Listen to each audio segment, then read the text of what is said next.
এবার কৃষ্ণ সাগরে রাশিয়াকে আক্রমণের হুমকি জেলেনস্কির। আরো বিস্তারিত জানিয়ে দিব ন্যাটোর হুমকি মোকাবেলায় যে পদক্ষেপ নিচ্ছে রাশিয়া। এবার বেলারুশকে শত্রু দেশ ঘোষণা করলো পোল্যান্ড। এদিকে পাকিস্তানে চীনা প্রকৌশলীদের গাড়িবহরে হামলা, 2 সন্ত্রাসী নিহত। আরো জানিয়ে দিব মধ্যপ্রাচ্যের সব সমস্যার হোতা যুক্তরাষ্ট্র, অভিযোগ হিজবুল্লাহ নেতার। এদিকে ইকুয়াসের জরুরি বৈঠক অনির্দিষ্টকালের জন্য স্থগিত। এবার জেরুজালেমে সৌদি দূতাবাস খুলতে ইসরায়েলের বাধা। এবং সর্বশেষে জানিয়ে দিব তাইওয়ানের বিরুদ্ধে কঠোর ব্যবস্থা নেওয়ার হুঁশিয়ারি চীনের। শুনছিলেন সংবাদ শিরোনাম, এখন বিস্তারিত।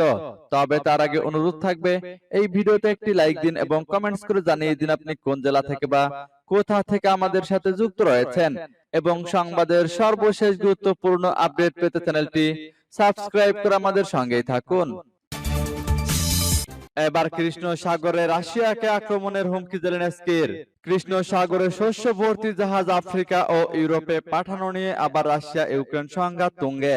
ইউক্রেনের প্রেসিডেন্ট জেলেনস্কি বলেছেন, রাশিয়া কৃষ্ণ সাগরের এলাকা জোর করে দখল করে আছে। এটা তাদের সীমার বাইরে। তারা এখান দিয়ে ইউক্রেনের জাহাজ যেতে দিচ্ছে না, উল্টো তারা ইউক্রেনের বন্দরগুলোর উপর ক্ষেপণাস্ত্র হামলা করছে। তিনি জানিয়েছেন, এবার ইউক্রেন ও কৃষ্ণ সাগর এলাকায় পাল্টা আক্রমণে যাবে। রাশিয়ার জাহাজগুলিকে লক্ষ্য করে আক্রমণ চালাবে ইউক্রেন। তার দাবি, এই পাল্টা আক্রমণের অধিকার ইউক্রেনের আছে। রাশিয়া জানিয়েছে, তারা আফ্রিকার 6টি দেশে বিনা পয়সায় খাদ্যশস্য পাঠাতে চায়। আমেরিকার পররাষ্ট্রমন্ত্রী ব্লিংকেন জানিয়েছেন, রাশিয়ার এই প্রস্তাব হাস্যকর, কারণ তারা 50,000 টন খাদ্যশস্য দিতে চেয়েছে। আর ব্ল্যাক সি গ্রেন ইনিশিয়েটিভ গরিব ও মাঝারি আয়ের দেশগুলিকে 2 কোটি টন খাদ্যশস্য পাঠিয়েছিল। ব্লিংকেনের বক্তব্য, দেশগুলির যা চাহিদা তারা যা পাচ্ছিল তার তুলনায় রাশিয়া সামান্য খাদ্যশস্য দিতে চাইছে। অন্যদিকে ইউক্রেন জানিয়েছে, খারাপ আবহাওয়ার কারণে এবার তাদের গমের উৎপাদন 40% কম হবে। এদিকে ইউক্রেন দাবি করেছে, রাশিয়ার হ্যাকাররা কিয়েভে সেনার কমব্যাট ইনফরমেশন সিস্টেম হ্যাক করে তথ্য নেওয়ার চেষ্টা করেছিল, কিন্তু ইউক্রেনের গোয়েন্দা বিভাগের সাইবার শাখা সেই প্রয়াস সফল হতে দেয়নি। এই হ্যাকাররা সফল হলে ইউক্রেনের কোথায় কত সেনা আছে এবং তাদের পরিকল্পনার কথা রাশিয়ার হাতে চলে আসতো। সূত্র ডয়েচে ভেলে। এদিকে ন্যাটোর হুমকি মোকাবেলায় যে পদক্ষেপ নিচ্ছে রাশিয়া। যুক্তরাষ্ট্রের নেতৃত্বাধীন পশ্চিমাদের সামরিক জোট ন্যাটোতে ফিনল্যান্ডের যোগদানের পর রাশিয়া পশ্চিম সীমান্তে সেনা মোতায়েন বাড়াবে। দেশটির প্রতিরক্ষা মন্ত্রী সের্গেই শোইগু এই ঘোষণা দিয়েছেন। প্রতিরক্ষা মন্ত্রণালয়ের কলোজিয়ামের উদ্বোধনী বক্তব্যে তিনি এসব কথা বলেন। খবর রয়টার্সের। সের্গেই শোইগু বলেন, ন্যাটো সদস্য পোল্যান্ড ইতোমধ্যে নিজেদের সামরিক বাহিনীকে শক্তিশালী করার পরিকল্পনা ঘোষণা করেছে। তিনি আশঙ্কা করছেন, ফিনল্যান্ডে ন্যাটোর উল্লেখযোগ্য সেনা ও অস্ত্র মোতায়েন করা হবে। তিনি বলেন, ফিনল্যান্ডের ন্যাটোতে যোগদানের ফলে রাশিয়ার সঙ্গে জোটের সীমান্ত প্রায় দ্বিগুণ হয়েছে। রুশ প্রতিরক্ষা মন্ত্রী বলেন, সম্বন্ধিতভাবে পশ্চিমারা রাশিয়ার বিরুদ্ধে একটি ছায়াযুদ্ধে লিপ্ত হয়েছে। ন্যাটোতে ফিনল্যান্ডের যোগদান এবং আগামীতে সুইডেনের যোগ দেওয়া হবে বড় ধরনের অস্থিতিশীলতার উপাদান। তিনি বলেন, ফিনিশ ভূখণ্ডে ন্যাটোর অতিরিক্ত সেনা ইউনিট ও হামলার অস্ত্র মোতায়েন করা হতে পারে, যেগুলো রাশিয়ার উত্তর পশ্চিমে গুরুত্বপূর্ণ নিশানায় আঘাত করতে সক্ষম হবে। আজকের বোর্ড সভায় আমরা লেনিনগ্রাদ ও মস্কো সামরিক জেলা এবং পশ্চিম অঞ্চলে শক্তি বৃদ্ধির বিষয়টি বিবেচনা করব। তিনি আরো বলেন, পোল্যান্ড মহাদেশের সবচেয়ে শক্তিশালী সেনাবাহিনী গড়ে তোলার ইচ্ছার কথা জানিয়েছে। যুক্তরাষ্ট্রের রুশ বিরোধী নীতি বাস্তবায়নের প্রধান হাতিয়ারে পরিণত হয়েছে দেশটি। গত বছর ফেব্রুয়ারির পর থেকে পূর্ব ইউরোপে ন্যাটোর সেনা সংখ্যা বেড়ে দাঁড়িয়েছে 30,000। এবার বেলারুশকে শত্রু দেশ ঘোষণা করলো পোল্যান্ড। প্রতিবেশী বেলারুশকে পোল্যান্ড শত্রু দেশ হিসেবে ঘোষণা করেছে।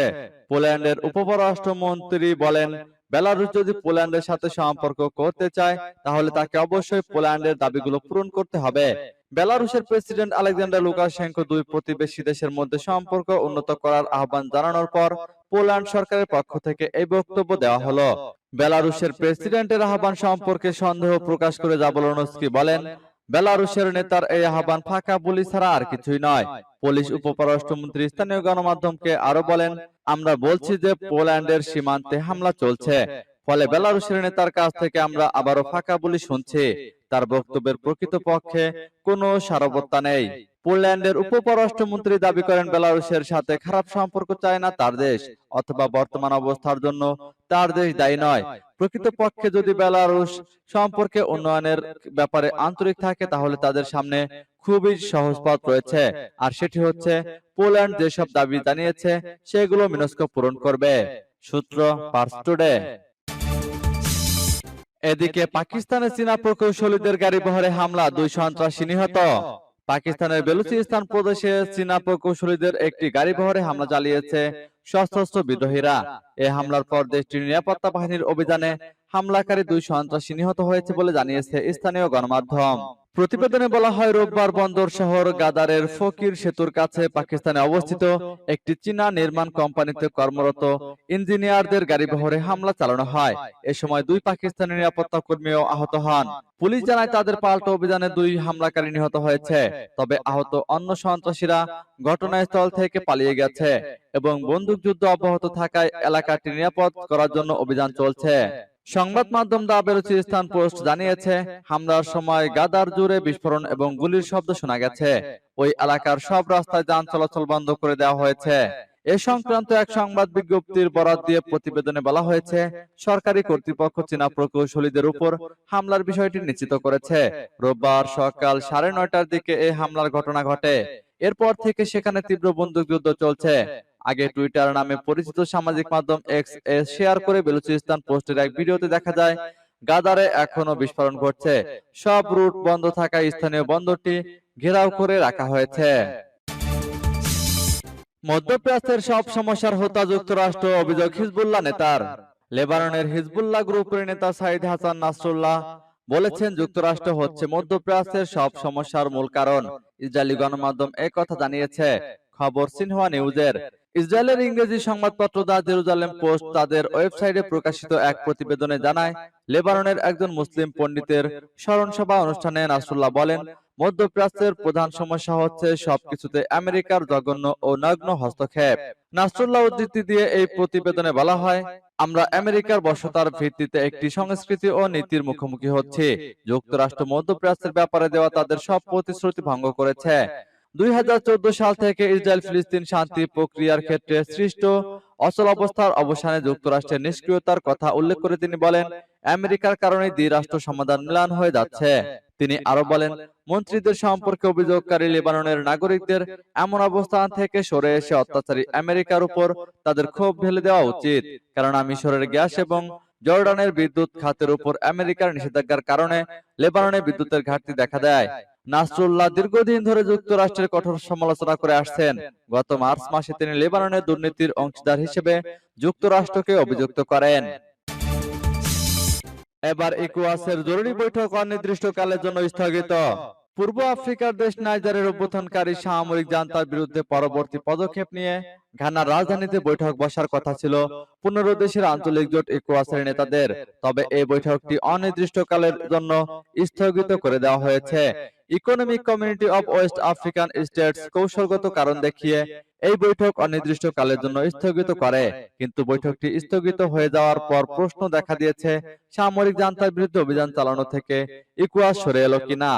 তবে নাইজারের বরখাস্তকৃত পররাষ্ট্রমন্ত্রী হাসুমি মাসুদও বলেছেন, ইকোয়াস যে সামরিক অভিযানের পরিকল্পনা করেছিল সেটি নাইজারের মানুষের বিরুদ্ধে পূর্ণমাত্রার কোনো যুদ্ধ নয়, বরং এটি ছিল অবরুদ্ধ প্রেসিডেন্ট মোহাম্মদ বাজুমকে উদ্ধারের পরিকল্পনা। গত 26শে জুলাই নাইজারের সামরিক বাহিনী নির্বাচিত প্রেসিডেন্ট মোহাম্মদ বাজুমকে সরিয়ে ক্ষমতা দখল করে। অভ্যুত্থানে জড়িত সামরিক কর্মকর্তাদের বাজুমকে ক্ষমতায় পুনর্বহাল করতে 1 সপ্তাহের সময় বেঁধে দিয়েছিল ইকোয়াস। সময়সীমা পার হওয়ার পর সামরিক হস্তক্ষেপের ঘোষণা দেয় আঞ্চলিক জোটটি। এদিকে জেরুজালেমে সৌদি দূতাবাস খুলতে ইসরায়েলের বাধা। ফিলিস্তিনের জন্য প্রথমবার জেরুজালেমে রাষ্ট্রদূত নিয়োগের পদক্ষেপ নিয়েছে সৌদি আরব, কিন্তু জেরুজালেমে দূতাবাস খোলা যাবে না বলে আপত্তি জানিয়েছে ইসরায়েল। খবর আল জাজিরার। ফিলিস্তিনের প্রেসিডেন্ট মাহমুদ আব্বাসের কূটনৈতিক উপদেষ্টা মাজদি আল খালিদি শনিবার জর্ডানে অনাবাসী দূত হিসেবে রাষ্ট্রদূত নাইফ আল সুদাইরির পরিচয়পত্রের একটি অনুলিপি হাতে পেয়েছেন। ইসরায়েলের পররাষ্ট্রমন্ত্রী এলি কোহেন রোববার Tel Aviv radio station 103 FM কে বলেছেন, নতুন রাষ্ট্রদূত নায়েফ আল সুদাইরি ফিলিস্তিনি কর্তৃপক্ষের প্রতিনিধিদের সঙ্গে দেখা করতে পারেন, তবে তার জন্য কোনো সুনির্দিষ্ট কার্যালয় থাকবে না। তিনি বলেন, জেরুজালেমে কি একজন কর্মকর্তা শারীরিকভাবে উপস্থিত থাকবেন? এটি কখনোই আমরা অনুমতি দেব না। ফিলিস্তিনি ভূখণ্ডের ফাইল ঐতিহ্যগতভাবে আম্মানে সৌদি আরবের দূতাবাসের মাধ্যমে পরিচালিত হয়। জেরুজালেমকে নিজেদের রাজধানী দাবি করে আসছে ইসরায়েল। 1967 সালে আরব ইসরায়েল যুদ্ধে পরাজিত হয় ফিলিস্তিনিরা। এরপর থেকেই জেরুজালেম দখল করে রেখেছে ইসরায়েল। দীর্ঘদিন ধরে পূর্ব জেরুজালেমকে রাজধানী করে স্বাধীন ফিলিস্তিন প্রতিষ্ঠার প্রচেষ্টা এখনো চলমান। এবার তাইওয়ানের বিরুদ্ধে কঠোর ব্যবস্থা নেওয়ার হুঁশিয়ারি চীনের। চীনের রক্তচক্ষু উপেক্ষা করে যুক্তরাষ্ট্র সফরে যাচ্ছেন তাইওয়ানের ভাইস প্রেসিডেন্ট উইলিয়াম লাই। চীন এই সফরের তীব্র নিন্দা জানিয়েছে। তাইওয়ানের অনেক কর্মকর্তাও আশঙ্কা করছে এই সফর চীনের সাথে উত্তেজনা আরো বাড়িয়ে দিতে পারে।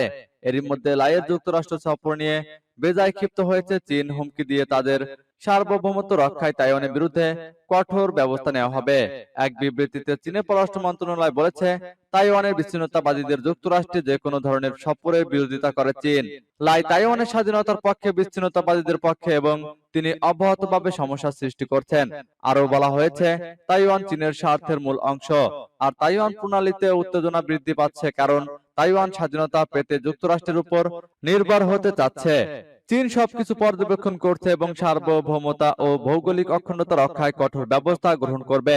এদিকে তাইওয়ানের ভাইস প্রেসিডেন্ট লাই প্যারাগুয়েতে একটি রাষ্ট্রীয় অনুষ্ঠানে যোগ দেওয়ার আগে যুক্তরাষ্ট্রে সংক্ষিপ্ত সফরে গিয়েছেন।